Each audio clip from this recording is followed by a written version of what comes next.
रिया की बुआ थी। उनकी शादी के कुछ ही दिनों बाद उनकी तबीयत अचानक बहुत ख़राब हो गई। उन्हें बहुत सारे डॉक्टर दिखाए गए पर झाड़ फूक भी कराई गई, लेकिन उनकी हालत में कोई सुधार नहीं हुआ। एक दिन रिया की नानी उनकी बुआ से मिलने बुआ की ससुराल गई। वहां उन्होंने बुआ के सिर से लेकर पैरों तक नींबू घुमाया।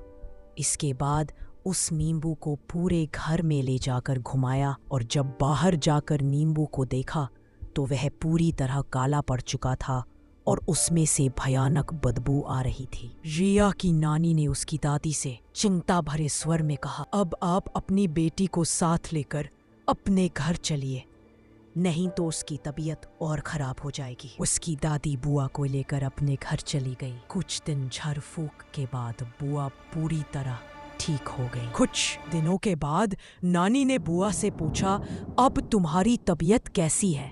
बुआ बोली, अभी मैं ठीक हूँ। जब मैं अपनी ससुराल में रहती थी मुझे हमेशा एक काली परछाई दिखाई देती थी और उल्टे सीधे सपने आते थे। सिर और कंधा हमेशा भारी भारी लगता था, लेकिन मैके आने के बाद से ये सब बंद हो गया। नानी ने कहा, यह तो होना ही था। यह सुनकर बुआ ने कहा, मतलब? तभी नानी ने दादी और बुआ से कहा, बुआ के ऊपर उसकी देवरानी ने काला जादू किया था। यह सुनकर दोनों हैरान रह गए।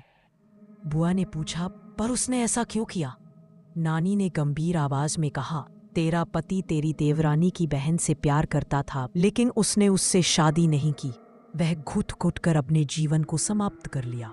बदला लेने के लिए उसने ऐसा काला जादू किया। वह तुझे कमजोर करके तेरे अंदर अपनी बहन की आत्मा डालना चाहती थी, लेकिन वह असफल रही। बुआ ससुराल में जो कपड़े पहनती थी उनका एक टुकड़ा उसने काट लिया था और जो कपड़े वो शादी के दिन पहनती थी उसका भी एक टुकड़ा उसकी देवरानी ने काट लिया था। इतना ही नहीं, उसने बुआ के कुछ बाल भी काट लिए थे।